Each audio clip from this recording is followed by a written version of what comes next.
Hey, this is Knife Standards. Today I'm going to be doing an overview on a knife I have on loan. This is the Spyderco Amalgam.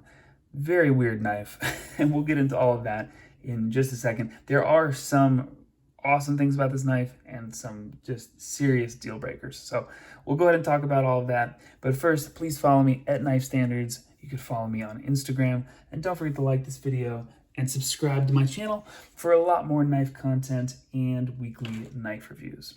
Okay, so where to start with this knife? So this is on loan from my friend who loves Spyderco.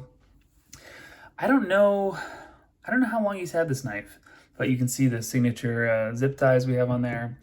And the first thing that I noticed with this knife is it's kind of weird looking, kind of like the, like the Danger Banana. I forget what knife that is, but it's another Spider. Is it the Capara? Maybe. Anyway, and it's a giant knife. This is like a huge, like machete-sized knife. Not quite, but pretty close. And here, I'll go ahead and just measure it so you guys can have a better idea. 4 inches on the blade, 9 inches overall. So it's very serious. And we have S30V. The blade steel, full flat grind, whatever. And the scales are interesting. My friend told me that they are G10 with a carbon fiber laminate.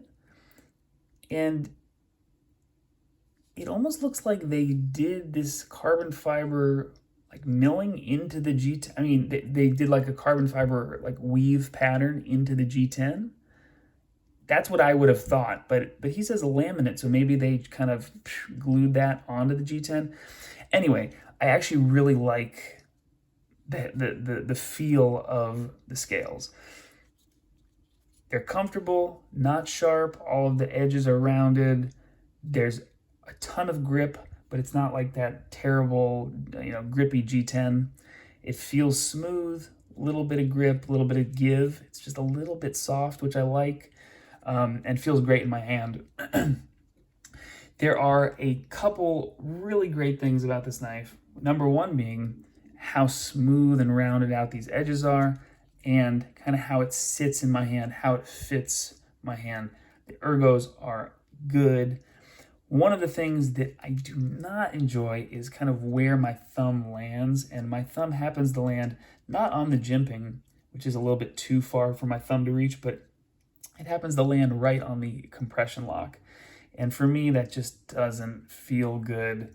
Putting any pressure on my thumb, kind of digging into the compression lock, not really enjoyable. I do like the blade shape. I'm calling this... I don't know. I guess it's a drop point, but it's kind of a funky drop point. And I don't know where, let's see. That's where this edge is at. Yep, needs to be sharpened. All right. Anyway, let's go ahead and get into the deployment methods. Now, there's a reason I closed it like that. For the middle finger flick, for the Spidey hole, it's really, really nice. I love the deployment with the hole. It's great. It also has a flipper tab.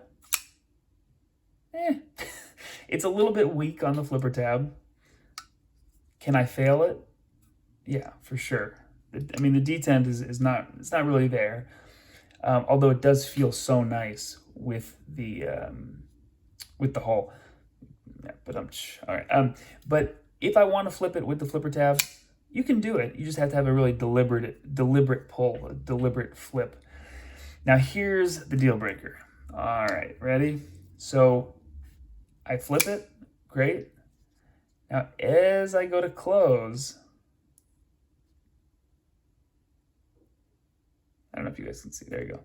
As I go to close the knife, the flipper tab pinches the crap out of your finger while you're on the compression lock. Oh. So it's actually coming up right where your finger is on the compression lock. This is coming up and just jamming and pinching your finger. That is a crazy flaw in the knife. I don't I don't know. I guess I'm not sure who designed this lie, but dude, what's going on, man? Why didn't anyone think that through? Now, my friend is gonna have the flipper deleted, which is a smart move. So if it's just like that, I think the knife improves substantially. It would be only, you know, like a thumb roll, which works great, or a middle finger flick, which also works great. But having to close it like that and get your finger out of the way of the flipper tab, nope. Luckily on another Spyderco on my Shaman, similar situation with that little kind of nub that kind of pinches me, but it just pinches so late that I can get my finger out of the way. Even though I'm gonna have that removed, it doesn't bother me as much. I actually really like the thumb slow roll with this guy, with this detent. That feels great. Or if you're wearing gloves or something, that would be awesome with this knife. It's a beast of a knife. And would I ever buy this for myself? No, but I do like the scale material, and I'm really enjoying trying, you know, another Spyderco, or a knife that I would have never purchased for myself. That's part of the fun of you know, of making these videos and being in the knife hobby, trying knives that you wouldn't normally get, and this is definitely one of them. Scales are great, ergos are pretty good. The flat grind, it's not particularly thin, I'll say, but it is well ground from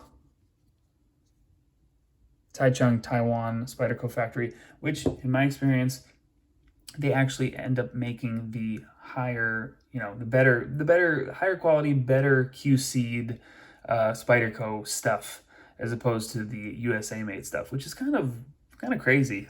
But that's been my experience. Let me know what you guys think about, you know, where do you like your Spydercos from? I feel like the two front runners are Taiwan and here in the US. So if you had a choice, where would you prefer your Spydercos be made? You know, I gotta say, so far, the Taiwanese, the Spydercos that have been made in Taichung, Taiwan, have just been better. The action's been better. I could tell that they QC'd them just a little bit better than the American Spydercos. But anyway, you guys let me know. I think that just about wraps up my overview of the Amalgam, and I just don't know why they put a flipper on it. But overall, just a big honkin' machete of a knife. Definitely a weird knife.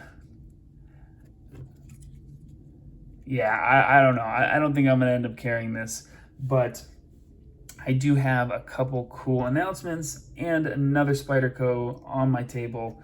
I'm gonna do that video pretty soon for you guys, so keep an eye out for it. And I hope you guys have been enjoying all of my content. A lot more cool stuff coming up soon.